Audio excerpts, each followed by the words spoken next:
बिस्मिल्लाहिर्रहमानिर्रहीम। स्टूडेंट्स, यहाँ पे आपने कहा था कुछ थ्योरम्स जो हैं वो उनके प्रूफ्स आपके साथ डिस्कस किए जाए। तो यहाँ से शुरू करते हैं इस थ्योरम से। और स्टेटमेंट है, any finite dimensional vector space contains a finite basis.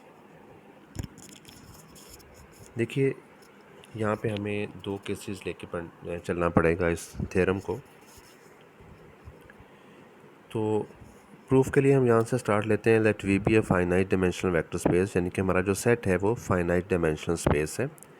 Finite dimensional space के लिए मैं आपको एक बात बता दूँ। इस बात का मतलब ये है कि उसकी जो बेसिस है उसमें एलिमेंट्स की तादाद फाइनाइट है। यानी कि ये हम कह रहे हैं there exist any set S, और उसके एलिमेंट्स हम ले लेते हैं V1 V2 up to Son VR, और ये सब सेट है V का। ठीक है, यानी कि V linear span of S के बराबर है, जनरेट होता है S से। अब केस वन में अगर ये जो हमने वेक्टर्स लिए हैं V1 से लेके VR तक, इनके बारे में अगर देख लेते हैं हम कि ये इंडिपेंडेंट है। दो ही ऑप्शंस हो सकते हैं ना, या तो वेक्टर्स का सेट इंडिपेंडेंट होगा या फिर डिपेंडेंट होगा। तो अगर हम इसे इंडिपेंडेंट कंसीडर करते हैं तो हमारा रिज़ल्ट जो है वो प्रूफ हो गया कि S जो है वो बेसिस है और तादाद आपके सामने फाइनाइट है। तो इसका मतलब ये साबित हो गया कि फाइनाइट डायमेंशनल वेक्टर स्पेस जो है वो फाइनाइट बेसिस कंटेन करता है। अच्छा, ये कैसे साबित हो गया, मैं आपको थोड़ा सा इसके बारे में भी बता दूं। देखिए बेटा, आपने जो बेसिस की डेफिनेशन पढ़ी है उसमें आपने यही कहा है कि S सबसेट है V का। तो S जो है वो इसकी बेसिस कब बनाएगा, जब वो पहली बात ये है कि वो लीनियरली इंडिपेंडेंट हो, और दूसरी बात ये है कि वो उसके बराबर हो, लीनियर स्पैन ऑफ S के बराबर हो, V is equal to linear span of S के बराबर हो। तो ठीक है, तो इंडिपेंडेंट की जो कंडीशन है ये ज़रूरी होती है किसके लिए, बेसिस के लिए। तो जैसे ही आप उसे इंडिपेंडेंट वेक्टर्स का सेट कंसिडर करेंगे तो वो बेसिस कंफर्म हो जाएगा। नंबर टू, अब हमें इसे डिपेंडेंट वेक्टर का सेट कंसिडर करते हुए भी बेसिस साबित करवाना है। देखिए, अगर हम कहते हैं कि ये डिपेंडेंट है, अब आपके जहन में डिपेंडेंट वेक्टर की डेफिनेशन आ जानी चाहिए। डिपेंडेंट वेक्टर्स में आपने देखिए ये पढ़ा हुआ है कि जो लीनियर कम्बिनेशन है स्केलर्स का और वेक्टर्स का, वो इक्वल्स टू ज़ीरो कंसीडर किया जाए। और उसे इक्वल्स टू ज़ीरो रखने में हम कहते हैं कि not all a i's are zero, तमाम ए आईज़ ज़ीरो नहीं होते। अगर वो सब ज़ीरो नहीं होते तो इट मीन्स उसमें से किसी एक को कम से कम बाकियों के लीनियर कम्बिनेशन की शक्ल में लिखा जा सकता है। तो यही जहाँ पे हम बात करेंगे कि इफ़ एस जो कि जिसमें कौन से एलिमेंट्स हैं V1 से लेके VR तक, अगर ये डिपेंडेंट है, then there exist some Vi in this set such that उस Vi को आप इन तमाम के लीनियर कम्बिनेशन की शक्ल में लिख दें। यानी कि A1 V1 अप टू सोन ये AI-1 Vi-1 plus AI+1 Vi+1 plus up to so on AR VR। अब इसमें Vi आप कंसिडर मत कीजिएगा, क्योंकि उसे बाकियों के लीनियर कम्बिनेशंस की शक्ल में लिख के दिखाया आपने। अब इसके लिए कहता है डिलीट Vi। अच्छा जी, अगर हम इस Vi को डिलीट करते हैं इस सेट में से, तो ज़ाहिर बात है हमारे पास अब एलिमेंट्स की तादाद में कमी आ जाएगी। तो कहता है कि जी फिर हम री नंबरिंग करते हैं। वी गेट, अब हमारे पास V1 से लेके VR तक नहीं, VR-1 तक रह जाएंगे, क्योंकि एलिमेंट एक कम हो गया। हमने उस एक को जो बाकियों की शक्ल में लिख के दिखा दिया था उसे फिर हमने अब डिलीट कर दिया। अब जो बाकी हमारे पास शक्ल बची है, जो इस वक्त तादाद है VR-1, यानी कि तादाद में वो R-1 है। यहाँ पे फिर दो केसेस हमें डील करने पड़ेंगे कि अगर हम उस सेट को इंडिपेंडेंट कंसीडर करते हैं तो वो हमें प्रूफ की तरफ लेके जाता है, और जब हम उसे डिपेंडेंट कंसीडर करते हैं तो फिर उसी तरह से अब इनमें कोई और ऐसा होगा जो बाकियों के लीनियर कम्बिनेशन की शक्ल ले सकेगा। उसे VJ यहाँ पे कह लिया, और VJ को आप लिख के दिखा दीजिए बाकियों के लीनियर कम्बिनेशन की शक्ल में। अब आप इस VJ को डिलीट करते हो और फिर री नंबरिंग करते हो, तो अब आपके पास एक और एलिमेंट कम हो जाता है, और इसी प्रोसेस को कंटिन्यू कीजिए। एक बार अब इस सेट को, नए आने वाले सेट को जो री नंबरिंग के बाद मिला, इंडिपेंडेंट कंसीडर करो तो रिज़ल्ट ओके है। डिपेंडेंट के लिए फिर उसमें आप जो है वो कोई और ऐसा एलिमेंट देखें जो बाकियों के लीनियर कम्बिनेशन की शक्ल में कंसीडर किया जाए।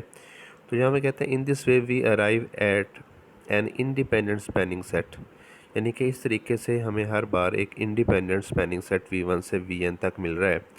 और यहाँ पे n जो है ये हमें बताना ज़रूरी होगा कि r से कम और 1 और 1 से बड़ा होगा, यानी कि एट द एंड यहाँ पे हमारे पास सिर्फ एक एलिमेंट रह जाएगा और वो नॉन ज़ीरो होगा। तो इससे साबित हो रहा है कि हर केस में जो बेसिस हैं वो यानी कि v1 से लेके vn तक जो है ये बेसिस बना रहा है।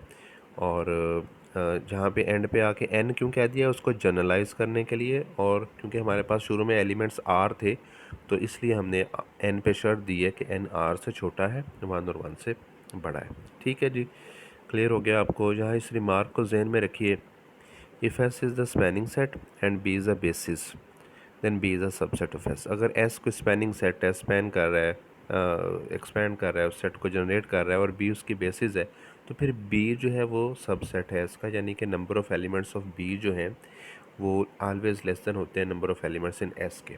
बेसिस के एलिमेंट्स जो हैं वो तादाद में कम होते हैं किससे, स्पैनिंग सेट के एलिमेंट्स की तादाद से, याद रखिएगा। थ्योरम इसी रिमार्क से रिलेटेड है, all basis of a finite dimensional vector space contain the same number of elements। ये बात मैंने पहले भी बेटा आपको आपके लेक्चर क्लास सेशन में भी बताई थी कि जो फाइनाइट डायमेंशनल वेक्टर स्पेस है उसके अंदर जितनी भी उसकी बेसिस हैं सब के अंदर एलिमेंट्स की तादाद सेम होती है। अब इसको हम ना प्रूफ कर लेते हैं। तो देखते हैं जी, suppose vector space we has two basis. हाँ जी, वी की दो बेसिस हमने कंसिडर की हैं और फ़िलहाल उनको एक में एलिमेंट्स को m और दूसरे में n, यानी कि ए बेस है किसकी, वी की, इसी तरह b भी बेस है। तो a के अंदर एलिमेंट्स को m और b वाले एलिमेंट्स की तादाद n कंसिडर कर रहे हैं। अच्छा जी, इसको हम दो हिस्सों में यूँ हल करेंगे कि अगर a को स्पैनिंग सेट मान लिया जाए और b को बेसिस मान लिया जाए। अभी आपको मैंने एक रिमार्क पढ़ाया है, यहाँ पे फिर आपको दिखा देता हूँ कि स्पैनिंग सेट और बेसिस के एलिमेंट्स की तादाद का एक रिलेशन बताया है कि बेसिस वाले एलिमेंट्स स्पैनिंग सेट से के एलिमेंट से कम या बराबर होते हैं। ठीक है, तो अगर हम कहते हैं ए स्पैनिंग है और बी उसकी बेसिस है, तो ज़ाहिरी बात है यहाँ पे बी वाली तादाद जो कि n है वो लेस देन और इक्वल टू m लिखी जाएगी। और अब दूसरी बार अगर हम b को स्पैनिंग सेट मान लें और a को बेसिस मान लें तो अब m जो है वो लेस देन और इक्वल टू n आएगा। दोनों केसेस को कंपेयर कीजिए, m is equal to n, ये प्रूफ कर रहा है, क्या प्रूफ कर रहा है कि बेसिस के एलिमेंट्स तादाद में सेम होते हैं। ये एग्जांपल आप आसानी से हल कर लेंगे जी। नेक्स्ट थ्योरम की तरफ आइए जी। इस थ्योरम की स्टेटमेंट क्या है, let we be a vector space such that dimension of V is equal to n which is less than infinity. A set of vectors v1 to vn is a subset of v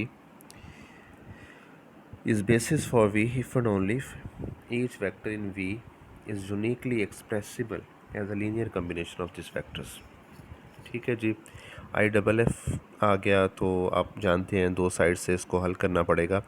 अच्छा, इसमें given information क्या है कि v1 से लेकर vn तक वाला जो सेट है वो बेसिस है v की। ठीक है, और v की डायमेंशंस कैसी हैं,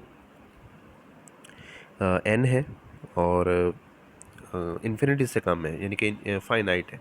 ठीक हो गया जी। तो यहाँ पे देखिए जी, हम ये कहते हैं कि अगर v1 से vn तक बेसिस है v की और v उसके अंदर कोई एलिमेंट है, then we will prove that v can be expressed uniquely as a linear combination of v1 to vn। यही हमारा टारगेट है ना कि हमने ये वाली साइड को हमने हल करना है आई डबल एफ के आगे जो लिखा हुआ है। तो अगर v का एलिमेंट है और v1 से लेके vn तक उसकी बेसिस है, तो v शक्ल में कैसा होगा, उसके अंदर तो मौजूद हर एलिमेंट लीनियर कम्बिनेशंस की शक्ल में होगा ना। अगर ये बेसिस है, v अगर बेसिस है उसकी, तो ज़ाहिरी बात है ये v linear span of s के भी बराबर होगा। तो ज़ाहिरी बात है उसके अंदर हर एलिमेंट लीनियर कम्बिनेशंस की शक्ल रखता होगा। लाइक जहाँ पे इक्वेशन 1 में लिखा है कि v कैसा होगा, a1 v1 plus a2 v2 up to so an vn। हमें इस रिप्रेजेंटेशन को यूनिक साबित करना है। ठीक है, ये था रकम में लिखा हुआ था कि इन्हें यूनिक वे आपने इसे साबित करना है। तो ऐसा कीजिए, एक और रिप्रेजेंटेशन लीजिए। फ़र्ज़ कर लीजिए कि आप यूँ कह सकते हैं कि आप कंट्रेरी जा रहे हो कि आप v को कोई और शक्ल दे के भी देखो। आपको जी v को ऐसे भी लिखा जा सकता है b1 v1 b2 v2 up to so on bn vn। अब 1 और 2 से कंपैरिजन कीजिए दोनों की, लेफ़्ट साइड इक्वल है तो राइट साइड्स को इक्वेट कीजिए, और राइट साइड्स को इक्वेट करने के बाद उनको वी आईज़ को उनके कॉमन लेके इस फॉर्म में लिखिए कि कंपैरिजन हो सके। अब कंपैरिजन कैसे किया है थोड़ा सा मैं बता दूं। ये क्योंकि इंडिपेंडेंट वेक्टर्स हैं v1 से लेके vn तक, क्योंकि जो इसके बेसिस बना रहा है, बेसिस की डेफिनेशन के मुताबिक ये इंडिपेंडेंट है, तो ज़ाहिर बात है ये सारे कांस्टेंट्स ही ज़ीरोज़ हैं। इसका जवाब ज़ीरो आने की वजह क्या है, कौन सा जवाब की बात हो रही है, ये जहाँ पे लिखा हुआ है ना a1 minus b one into v one plus a2 minus b two into v two plus up to so on an minus b n into v n, ये सारे के सारे बेटा जी क्या है, कांस्टेंट सारे ज़ीरो होने की वजह से जो जवाब ज़ीरो है। तो जहाँ से देखिए a1 b1 के इक्वल निकल आया, a2 b2 के और an bn, जबकि आपने v को एक नई शक्ल दी थी और कहा था कि जो उससे डिफरेंट होगी तो ये आइडेंटिकल आ गया तो यूनिकनेस प्रूफ होगी। नाउ कन्वर्सली हम क्या सपोज करते हैं कि हर एलिमेंट जो है वो यूनिकली एक्सप्रेस हो सकता है as a linear combination of vectors of v। हमें यह प्रूफ करना है कि ये इसकी बेसिस है। अब अगर ये यूनिकली एक्सप्रेस हो सकता है तो उसका मतलब है ये v को स्पैन करता है। कंडीशन नंबर 3 हमें इशारा कर रही है कि ये वेक्टर्स v को स्पैन करते हैं। तो वी विल प्रूव दैट हमें सिर्फ स्पैन वाली कंडीशन पूरी होगी। अब हमें जो है वो वेक्टर्स को इंडिपेंडेंट साबित करना है यहाँ पे, और इंडिपेंडेंट के लिए हमें ईच ai को ज़ीरो साबित करना होगा। ठीक है, अब जो कोई एलिमेंट लेते हैं ज़ीरो, हम ज़ीरो को भी लीनियर कम्बिनेशन की शक्ल में लिख के दिखाया उसने कहा zero v1 plus zero v2 plus up to so on zero vn is equal to zero. तो क्या किया जी, इसे कंपेयर करवा दिया। देखिए जी ये भी ज़ीरो के इक्वल है और उससे ऊपर a1 v1 plus a2 v2 plus up to so on an vn भी ज़ीरो के इक्वल है। जब सबको कंपेयर करवाया तो ईच ai जो है वो ज़ीरो साबित हो गया, जिससे वेक्टर्स इंडिपेंडेंट होने के साथ, क्योंकि ऑलरेडी वो साबित हो चुका था कि वो स्पैन करते हैं, उसको इंडिपेंडेंट होने के साथ बेसिस की कंडीशन कंप्लीट हो गई, तो इससे ये दूसरा हिस्सा इस केस का हल हो गया जी। इस थ्योरम की तरफ बढ़िए जी। यहाँ पे v1 to vn be the basis for n dimensional vector space. ठीक हो गया, n डायमेंशनल वेक्टर स्पेस की बेसिस हमें बता दी गई है। Then every set with more than n vectors linearly independent. हमें ये साबित करना है कि हर सेट जिसके एलिमेंट्स की तादाद n से ज़्यादा होगी वो लीनियरली डिपेंडेंट होगा। चलिए जी, फर्ज करते हैं कि सेट b u1 से ur तक which is subset of v, and one thing for sure here we are that r is greater than n, कि r जो है वो n से बड़ा है, क्योंकि हमने सेट ही कोई ऐसा लेना जिसके एलिमेंट्स n से ज़्यादा हों। तो हमने चाहे u1 से ur लिए तो हमें ये बताना ज़रूरी होगा कि भाई r n से बड़ा कोई नंबर है। ठीक है जी, हमें इन्हें जो है वो डिपेंडेंट साबित करना है। तो लीनियर कम्बिनेशन की शक्ल दे लीजिए इन इस सेट के अंदर मौजूद एलिमेंट्स को सी आइज़ के साथ, और हमें ये साबित करना है कि ये सारे सी आइज़ ज़ीरो नहीं है, कम से कम किसी एक को नॉन ज़ीरो साबित करना है। ठीक है जी बेटा, यहाँ पे आपको पता है कि बी जो है वो सबसेट है वी का, वी सुपर सेट है बी का, तो कैन बी एक्सप्रेस्ड, क्योंकि ये वी का हर एलिमेंट हम एक्सप्रेस कर सकते हैं uniquely as a linear combination of the members of its base element its base set S. तो u1 बाई नेचर कैसा होगा, देखिए मैं आपको फिर से बता दूं कि ये यू आइज़ कहाँ से बिलोंग कर रहे हैं, ये सारे सबसेट किसके हैं, वी के, और वी कौन है, हमारी रकम में बताया गया कि बेसिस है। ये जो सेट वी है वेक्टर स्पेस है। ठीक है जी, अगर ये वेक्टर स्पेस है जहाँ पे, और ये वी आइज़ जो है इसकी बेसिस बना रहे हैं, तो हर u1 से लेके ur तक एलिमेंट इस लीनियर कम्बिनेशंस की शक्ल लेता है। आप देखिए उसको बारी बारी उसने लिखा a11 v1 a12 v2 a1n vn like this, ये शेप उसने दी है। ठीक है, आप ऐसा कीजिए, ये जो u1 u2 और अप टू ur की वैल्यूज़ आई हैं ना, ये इक्वेशन 1 में दर्ज कर दें, और इक्वेशन 1 में दर्ज करने के साथ उसके बाद आप कांस्टेंट्स को अंदर भेजने के बाद सब, क्योंकि ये इक्वल्स टू ज़ीरो है तो कंपैरिजन कीजिए वेक्टर्स, क्योंकि इंडिपेंडेंट है, v1 से vn तक इंडिपेंडेंट वेक्टर्स हैं, तो ये ईच ऑफ जो स्केलर मल्टीपल ऑफ वेक्टर्स है वो ज़ीरो के इक्वल कंसिडर होगा। ठीक है, इसकी वजह वो बार बार बता रहा है कि v1 से लेके vn तक उनके इंडिपेंडेंट है। ठीक है जी, अब ये होमोजीनियस इक्वेशंस का सिस्टम आपके सामने आ गया, और इस वक्त इसमें r अननोन्स हैं। ठीक है, और c1 से लेके cr तक इसमें कांस्टेंट्स हैं, और ये भी पता है कि r n से बड़ा है। अब आपको बेटा जी पता है कि हमेशा जो होमोजेनियस इक्वेशंस का सिस्टम है उसका सलूशन जो है वो नॉन ट्रिवियल मिलता है। ये आपने फर्स्ट ईयर में, आपने बीएस में ये रिज़ल्ट्स प्रूफ किए हुए हैं, ये क्वेश्चंस हल किए हुए हैं। ठीक है। बल्कि आपको एक बात बता दूं कि 0 0 0 एक ऐसा सॉल्यूशन है, ये तो मैं 3 डायमेंशन की बात कर रहा हूँ, या ये यूँ कह लीजिए कि मैं 3 अननोन्स वाली इक्वेशन की बात कर रहा हूँ कि ज़ीरोज़ वाला जो सेट है, यहाँ पे फिर मुझे वो ज़ीरो एन टुपल्स के साथ कहना पड़ेगा कि वही एक ऐसा सॉल्यूशन होता है जो ट्रिवियल सॉल्यूशन होता है होमोजेनियस इक्वेशंस का। उसके अलावा बाकी हर सॉल्यूशन जो है वो नॉन ट्रिवियल होता है। तो इसका मतलब, अच्छा, नॉन ट्रिवियल सॉल्यूशन में एक और मज़े की बात बताऊँ आपको, वो ये होती है कि हर वेरिएबल की अपनी पेट वैल्यू नहीं मिलती, बल्कि एक वेरिएबल की वैल्यू में दूसरा वेरिएबल इन्वॉल्व होता है। तो ये चीज़ श्योरिटी देती है कि भाई कम से कम कोई एक ऐसा ज़रूर होगा जिसकी वैल्यू में दूसरा शामिल होगा। इसका मतलब ये है कि तमाम सी आईज़ जो हैं वो ज़ीरो नहीं होते, और इससे ये वेक्टर्स का सेट डिपेंडेंट साबित हो जाता है। ठीक है, ये छोटा सा टेक्निकल पॉइंट था, लिखने में 2-3 लाइंस हैं, लेकिन जहन में ये जब डाटा क्लियर होगा तो आपको ये प्रॉब्लम नहीं करेगा। नेक्स्ट थ्योरम पे आइए जी।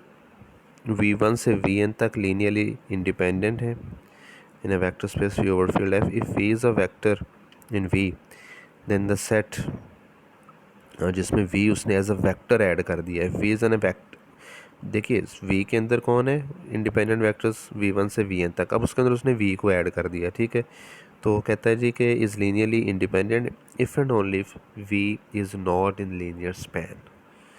V is not in the linear span, अगर V उसके लीनियर स्पैन में नहीं है तो ये लीनियरली इंडिपेंडेंट है, या जब ये लीनियरली इंडिपेंडेंट है तो V इसके लीनियर स्पैन में नहीं है। ये दो साइड्स हमें हल करनी है। सपोज़ कर लीजिए किसी एक साइड को पहले, जैसे जहाँ पे फ़र्ज़ कर लिया कि V इसके लीनियर स्पैन में मौजूद नहीं है। हमें ये शो करना है कि ये इंडिपेंडेंट वेक्टर्स हैं।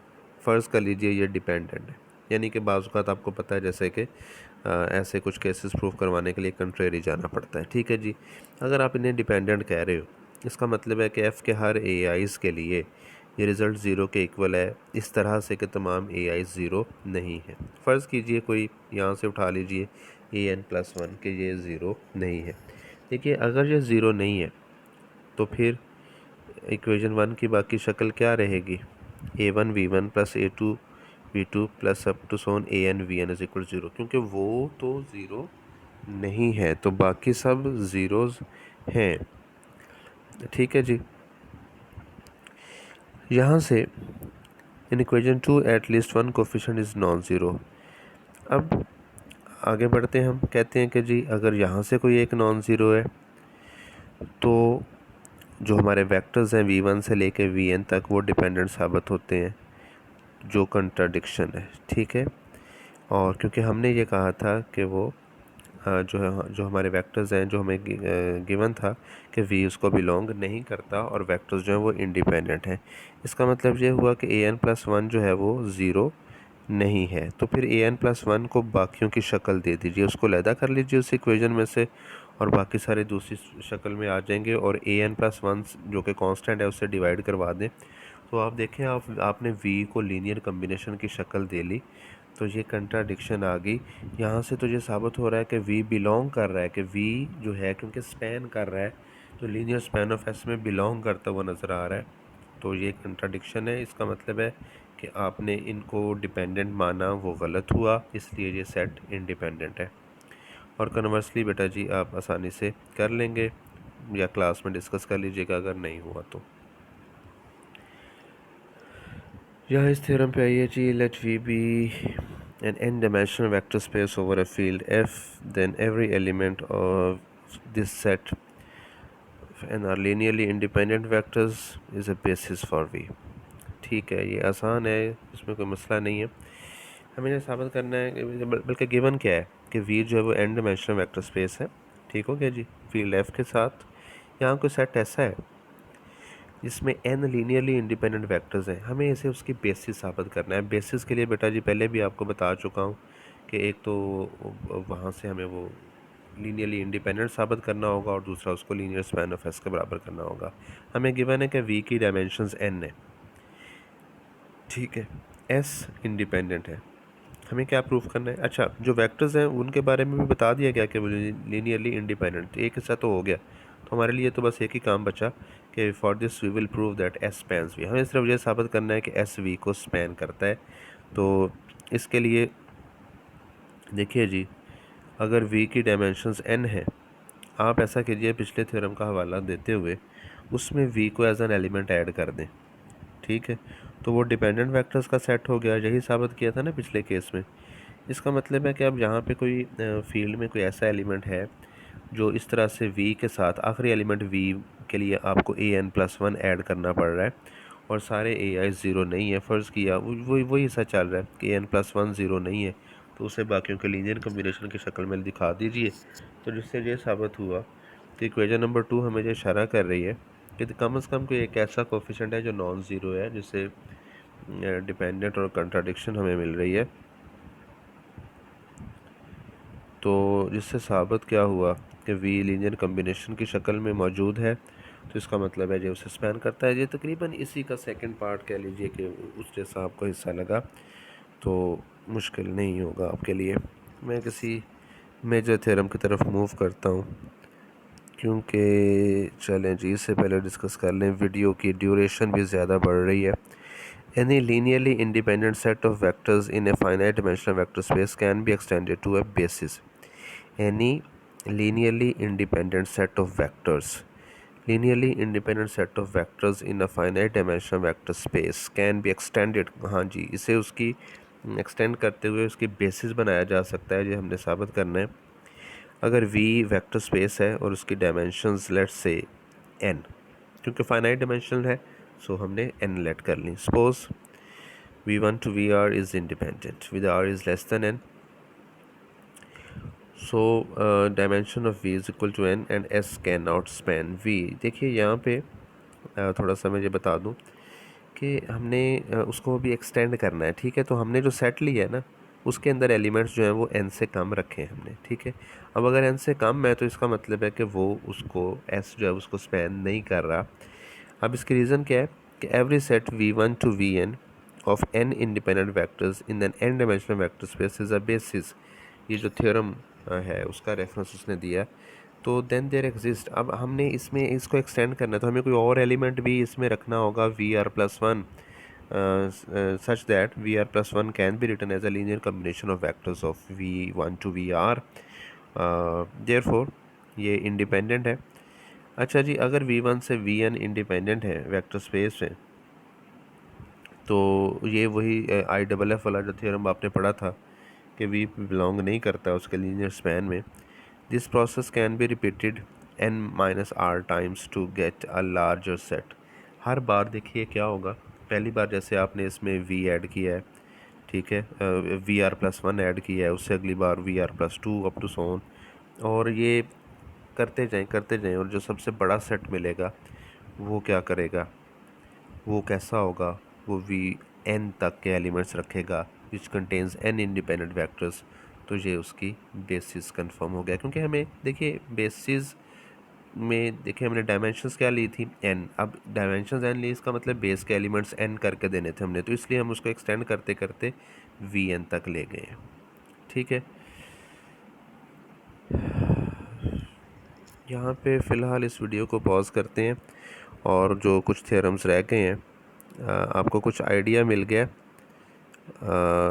तो ये मैं आपको अगर नहीं हुआ तो फिर क्लास में करवा दूँगा, क्योंकि वीडियो काफ़ी लेंथी हो रही है जी।